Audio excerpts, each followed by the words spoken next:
रुख करें रूस का, तो रूस में कोरोना वायरस के मरीजों की तादाद तकरीबन 1 लाख हो चुकी है। 24 घंटों के दौरान मजीद 105 अफराद हलाक हो गए। रूसी वज़ीर-ए-आज़म ने गैर मुल्कियों के दाखिले पर पाबंदी में गैर मुअय्यना मुद्दत के लिए तौसीह कर दी है। मजीद तफसीलात जानते हैं, मॉस्को से हमारे नुमाइंदे शाहिद घुम्मन हमारे साथ मौजूद हैं। शाहिद घुम्मन, बताइएगा इस हवाले से।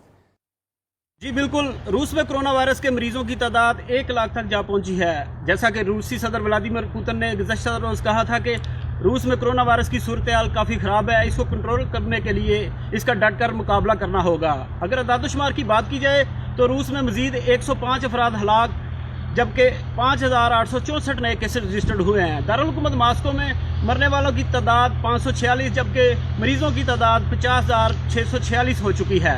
इस तरह रूस भर में मरने वालों की कुल तादाद 972 जबकि मुतासरा मरीजों की तादाद 99,399 हो गई है, जबकि सेहतयाब होने वालों की तादाद 10,286 हो चुकी है।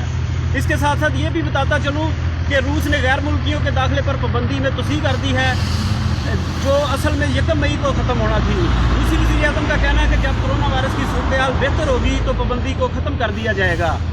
ये भी बताता चलूँ कि रूस में हेल्थ का निज़ाम भी काफ़ी फ़ाल है। गुज़श्ता रोज़ मॉस्को डिवीज़न में 700 बेड्स और 300 बेड पर मुश्तमिल 2 अस्पताल खोले गए हैं। मॉस्को मेयर ने कहा है कि मॉस्को में जल्द आर्जी अस्पतालों की तमीर का काम शुरू कर दिया जाएगा, जिसमें कोरोना वायरस के मरीजों के लिए 10,000 बेड लगाए जाएंगे। जी।